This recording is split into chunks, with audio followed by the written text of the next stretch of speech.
Tuhan Yang Maha Kuasa berkata, "Tibalah saatnya aku menentukan akhir bagi setiap orang. Bukan tahap ketika aku mulai membentuk manusia. Aku menuliskannya dalam buku catatanku satu demi satu. Setiap perkataan dan tindakan semua orang, juga jalan yang mereka tempuh ketika mengikut aku, karakter dasar mereka, dan kinerja akhir mereka. Dengan begini, tak seorang pun akan luput dari tanganku dan semua akan terkelompokkan sesuai jenisnya seperti yang telah kutetapkan." Kesudahan setiap orang ditentukan menurut esensi yang berasal dari perilakunya. Dan itu selalu ditentukan dengan tepat. Tidak seorang pun dapat menanggung dosa orang lain dan menggantikan orang lain menerima hukuman. Hal ini mutlak. Kasih orang tua kepada anak bukan berarti dapat berbuat benar menggantikan anak. Juga bakti anak kepada orang tua bukan berarti dapat berbuat benar menggantikan orang tua. Ini makna firman. Kalau ada dua orang di ladang, yang satu akan diambil, yang lain ditinggalkan. Dua wanita menggiling di pengirikan, yang satu akan diambil, yang lain ditinggalkan. Orang tidak dapat membawa anak mereka yang jahat ke tempat perhentian karena kasih mereka yang dalam. Begitu pula, orang tidak dapat membawa istri atau suami ke tempat perhentian karena perilaku benar mereka. Ini ketetapan administratif. Tidak ada pengecualian bagi siapapun. Pelaku kebenaran adalah pelaku kebenaran, dan pelaku kejahatan adalah pelaku kejahatan. Pelaku kebenaran akan bertahan hidup, dan pelaku kejahatan akan dihancurkan. Orang yang kudus adalah kudus. Mereka tidak najis.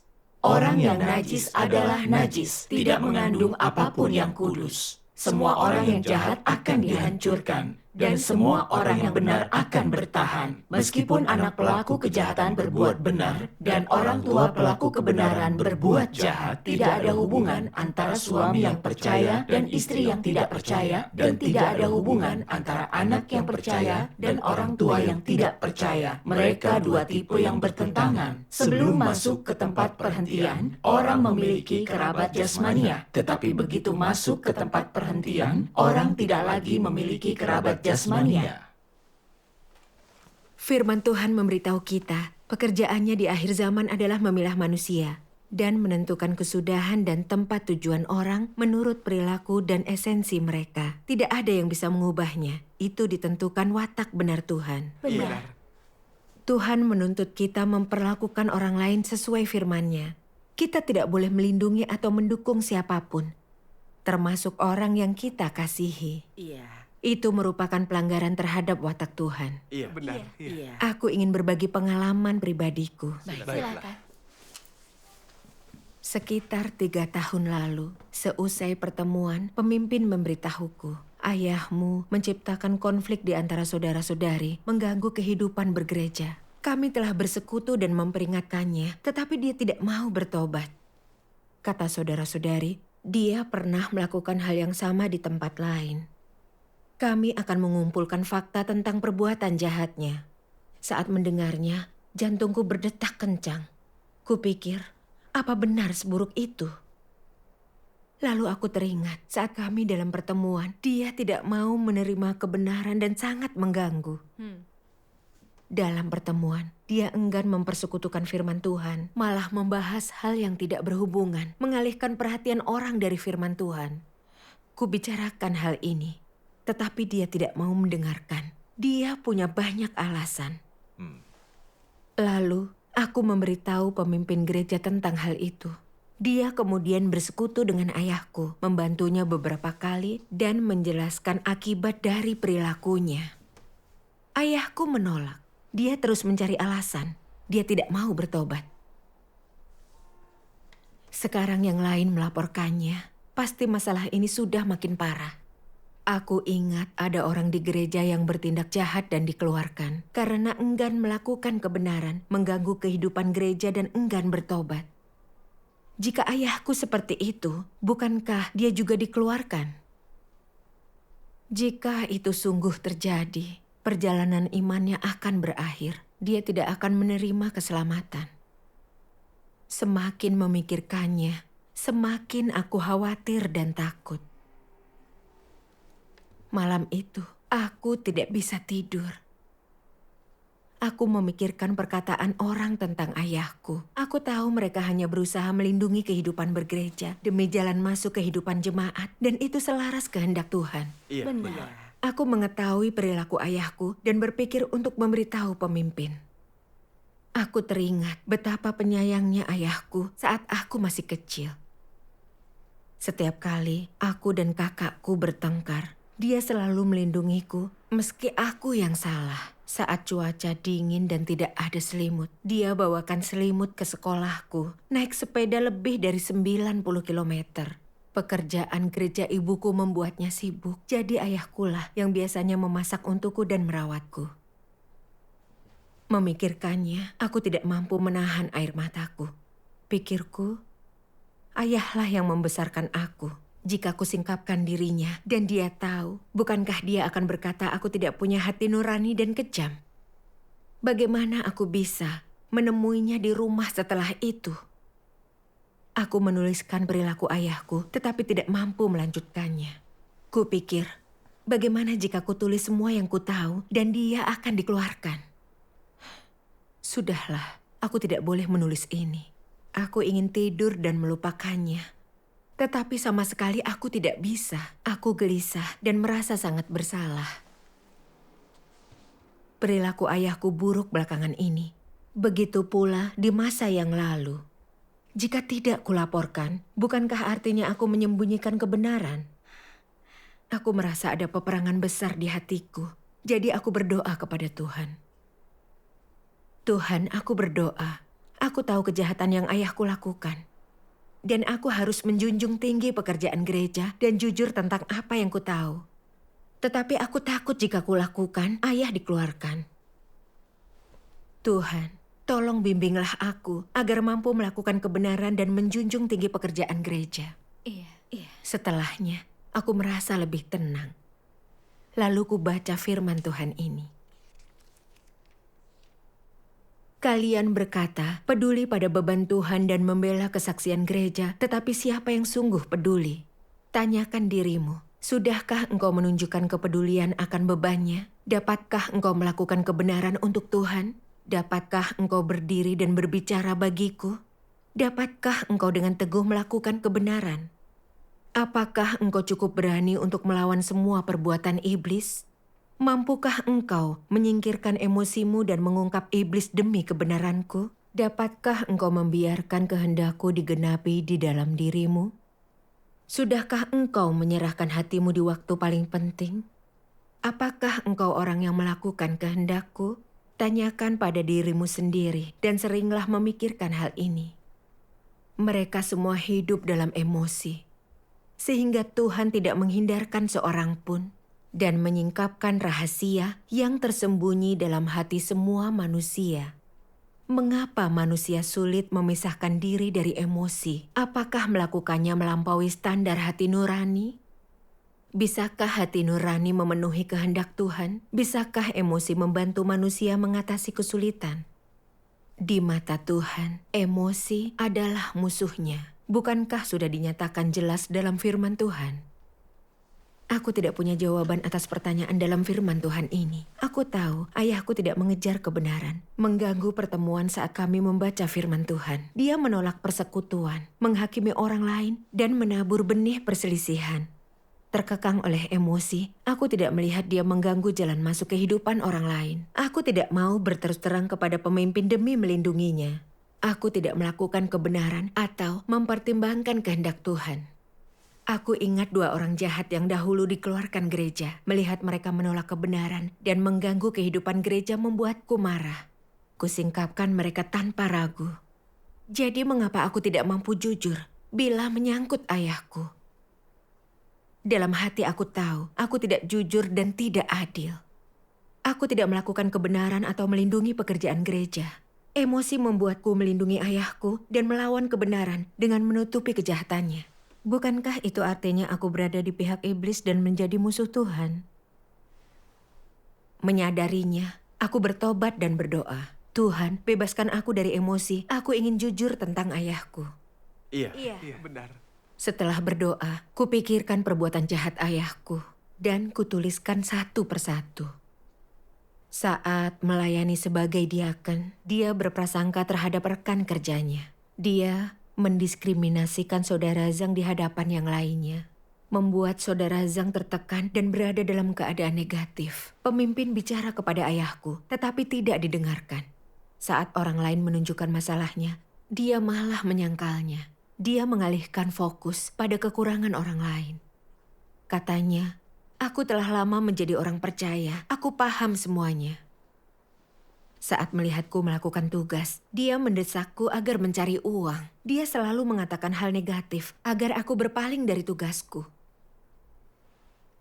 Suatu kali, mobilnya kecelakaan. Jadi saudara Lin datang untuk memeriksa keadaannya dan bersekutu. Ayahku bisa belajar dari pengalaman. Namun ayahku gusar dan memutarbalikkan fakta. Dia menyebarkan rumor jahat. Saudara Lin datang untuk mengoloknya. Itu membuat saudara-saudari berprasangka terhadap saudara Lin. Merenungkan semua ini membuatku terhenyak dan marah. Kupikir, apa ini sungguh ayahku ataukah orang jahat? Melihat imannya bertahun-tahun dan melaksanakan tugas, kukira ayahku di jalan Tuhan. Penampilan luarnya menipuku. Kukira dia orang percaya yang sejati dan tidak berusaha mengamati perilakunya. Aku sangat bodoh dan buta. Sekarang aku merasa bersalah karena telah dikuasai oleh emosi dan melindunginya. Lalu kubaca bagian ini dalam firman Tuhan. Mereka yang menyebarkan omongan beracun dan jahat di dalam gereja, menyebarkan rumor, menimbulkan ketidakharmonisan, dan membentuk kelompok eksklusif di antara saudara-saudari, haruslah diusir dari gereja. Namun karena sekarang masa yang berbeda dalam pekerjaan Tuhan, orang seperti ini dibatasi sebab mereka pasti akan menjadi sasaran penyingkiran. Semua yang telah dirusak iblis memiliki watak yang rusak. Beberapa orang hanya memiliki watak yang rusak. Sementara yang lain berbeda. Mereka bukan hanya memiliki watak iblis yang rusak, tetapi juga natur yang luar biasa jahatnya. Perkataan dan perbuatan mereka tidak hanya menyingkapkan watak rusak dan jahat mereka, tetapi merekalah iblis asli itu sendiri. Perbuatan mereka mengganggu dan mengacaukan pekerjaan Tuhan, mengganggu jalan masuk kehidupan saudara-saudari, dan menghancurkan kehidupan bergereja yang normal. Cepat atau lambat, serigala berbulu domba ini harus disapu bersih. Dan sikap tak kenal ampun, sikap menolak haruslah dimiliki terhadap antek iblis ini. Inilah berpihak pada Tuhan. Dan yang gagal melakukannya berkubang dalam lumpur bersama iblis. Menilik perilaku ayahku dengan firman Tuhan, aku melihat itu bukan kerusakan biasa, melainkan natur yang jahat. Dari luar dia tampak antusias dan rela menderita demi tugasnya. Dia sanggup memberitakan Injil di tengah ancaman PKT, tetapi tidak menerima kebenaran, bahkan membencinya. Perbuatannya memperlihatkan bahwa dia memiliki natur yang jahat dan licik. Pada dasarnya, dia orang jahat yang memihak iblis dan harus dikeluarkan. Walaupun aku putrinya, aku tidak boleh mengandalkan perasaan. Aku harus berada di pihak Tuhan dan menyingkapkan iblis. Iya, benar. Aku memikirkan saudara-saudari dalam kelompok yang kupimpin tidak tahu tentang ayah. Aku harus bersekutu dengan mereka dan menyingkapkan kejahatan ayahku sehingga mereka tidak akan tertipu lagi olehnya. Namun, kemudian aku menjadi khawatir. Beberapa dari mereka dibawa kepada Tuhan oleh ayahku dan berhubungan baik dengannya. Jika aku menyingkapkan ayahku, akankah mereka berkata, aku tidak punya hati nurani dan kejam? Dan jika dia dikeluarkan dan kehilangan kesempatan untuk diselamatkan, itu akan menyakitkan baginya. Pikiran ini sungguh menggangguku dan keteguhan hatiku hilang. Malam itu, aku terbaring di ranjang tak bisa tidur. Kupikir, jika aku tidak menyingkapkan kejahatan ayahku, dan saudara-saudari tertipu dan berpihak kepadanya, mereka akan turut terlibat dalam kejahatannya. Jika kulihat mereka disesatkan tetapi tidak memperingatkan, bukankah aku mencelakakan mereka? Pikiran itu membuatku merasa bersalah. Jadi aku berdoa kepada Tuhan. Ya Tuhan, Aku punya banyak kekhawatiran saat ini. Kumohon beri aku iman dan kekuatan. Pimpin aku untuk melakukan kebenaran dan menyingkapkan orang jahat ini. Ya. Benar. Setelah berdoa, aku membaca firman Tuhan ini. Dalam firman Tuhan, apa prinsip tentang memperlakukan orang? Kasihilah yang Tuhan kasihi dan bencilah yang Tuhan benci. Artinya orang yang dikasihi Tuhan, yang sungguh mengejar kebenaran dan melakukan kehendak Tuhan, merekalah yang harus engkau kasihi. Mereka yang tidak melakukan kehendak Tuhan, membenci Tuhan, tidak taat kepadanya, dan dibencinya adalah orang yang juga harus kita benci dan tolak. Inilah yang dituntut firman Tuhan. Selama zaman kasih karunia, Tuhan Yesus berkata, "Siapa ibuku dan siapa saudara laki-lakiku? Karena siapa saja yang melakukan kehendak Bapakku di surga, dialah saudaraku laki-laki dan perempuan dan ibuku." Perkataan ini sudah ada sejak zaman kasih karunia, dan sekarang firman Tuhan bahkan lebih relevan. Kasihilah yang Tuhan kasihi, bencilah yang Tuhan benci. Firman ini sangat terus terang. Tetapi orang sering tidak mampu memahami makna yang sesungguhnya. Jika seseorang dikutuk Tuhan, tetapi dari penampilan lahiriahnya tampak cukup baik atau merupakan orang tua atau kerabatmu, engkau mungkin tidak dapat membencinya. Dan bahkan mungkin engkau memiliki keintiman dan hubungan dekat. Mendengar firman Tuhan seperti itu, engkau menjadi kesal, tidak mampu mengeraskan hati terhadapnya atau meninggalkannya. Ini karena ada gagasan tradisional yang mengikatmu. Engkau berpikir, jika melakukan ini, engkau akan mendatangkan murka surga, dihukum surga, dan bahkan dibuang masyarakat dan dihukum opini publik.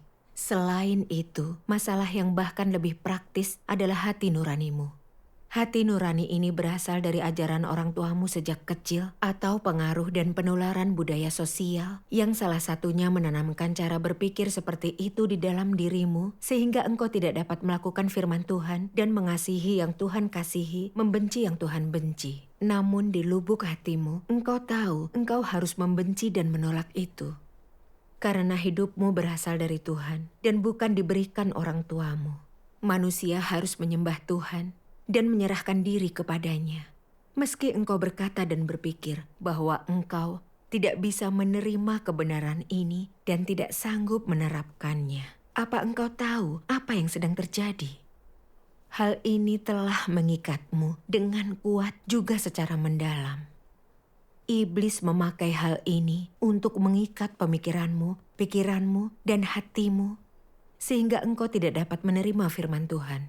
Hal itu telah memenuhi dirimu sampai tidak lagi memiliki ruang bagi firman Tuhan.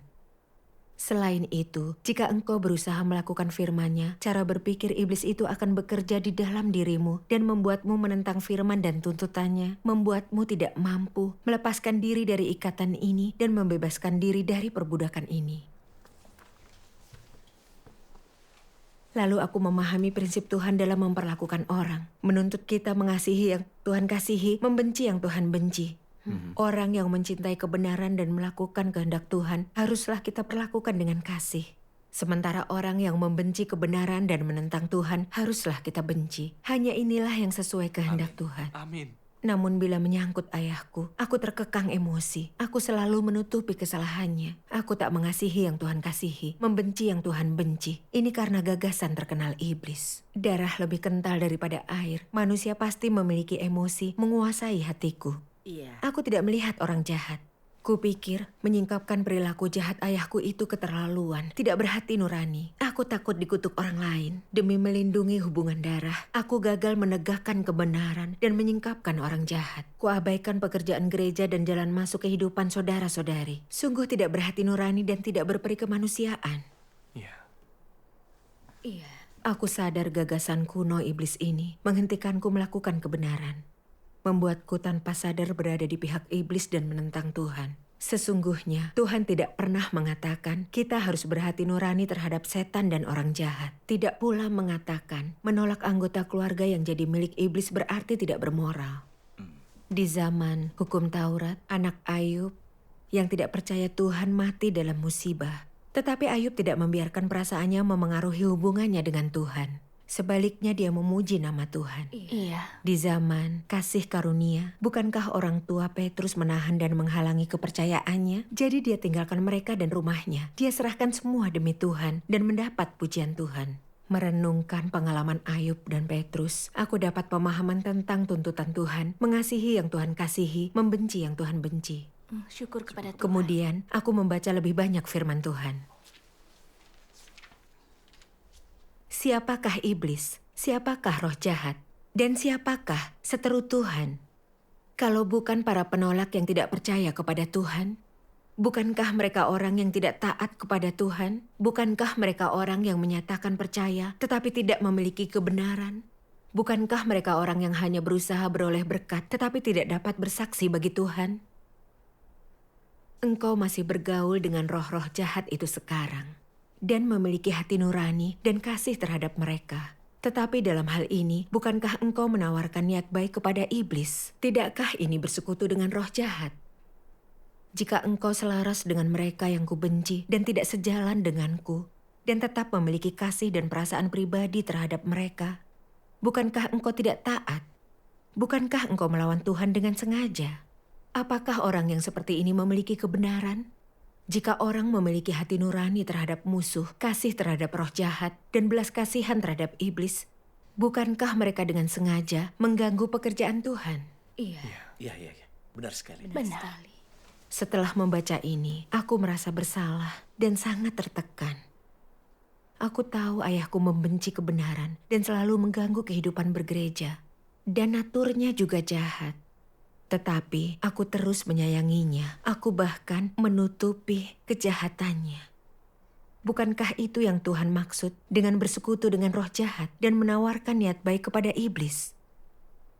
Bukankah aku menentang Tuhan dan mengganggu pekerjaan gereja? Di rumah Tuhan, kebenaran dan keadilan berkuasa. Semua kekuatan jahat iblis, termasuk orang jahat dan antikristus, tidak boleh dipertahankan. Mereka harus disingkapkan dan dibersihkan dari gereja. Ini sesuai watak benar Tuhan. Iya, benar sekali. Namun aku telah menutupi kejahatan, berusaha membiarkannya tinggal di rumah Tuhan. Bukankah aku menoleransi gangguan terhadap kehidupan bergereja, juga membantu musuh dan menentang Tuhan? Jika terus melakukannya, pasti aku pun akan dihukum Tuhan. Kesadaran ini membuatku takut. Watak benar Tuhan tidak menoleransi pelanggaran dan melindungi pelaku kejahatan karena perasaan pribadi sangat berbahaya. Aku tidak boleh lagi bertindak menurut perasaanku. Walau dia ayahku, aku harus selalu melakukan kebenaran, mengasihi yang Tuhan kasihi, dan membenci yang Tuhan benci. Amin. Lalu aku mengikuti pertemuan dan mengungkapkan kebenaran tentang perilaku dan kejahatan ayahku. Saudara-saudari yang disesatkan ayahku mulai memahami esensi ayahku. Tidak lama, gereja mengeluarkan ayahku lewat surat. Aku pulang ke rumah, membacakannya, lalu membahasnya. Aku terkejut saat dia mencibir. Sudah lama ayah tahu akan dikeluarkan. Ayah percaya Tuhan hanya untuk mendapat berkat. Kalau tidak, ayah sudah berhenti dari dulu. Melihat dia tidak punya niat untuk bertobat, aku tahu di dalam hatiku, naturnya yang jahat telah tersingkap sepenuhnya. Iya. Seperginya ayahku, tidak ada lagi gangguan. Dalam pertemuan, kami dapat membaca firman Tuhan dan bersekutu tanpa gangguan. Kami semua melakukan tugas kami dan kehidupan bergereja menghasilkan buah. Benar. Aku melihat bahwa di dalam rumah Tuhan, kebenaran dan keadilan berkuasa. Dan saat melakukan kebenaran, kita melihat bimbingan dan berkat-Nya. Amin. Amin. Syukur kepada Tuhan. Mengenai ayahku, perlahan aku membebaskan diri dari perasaan pribadiku. Akhirnya, aku mampu melakukan kebenaran dan mendukung pekerjaan gereja. Ini semua dicapai melalui penghakiman firman Tuhan. Syukur kepada Tuhan. Syukur kepada Tuhan. Syukur kepada Tuhan.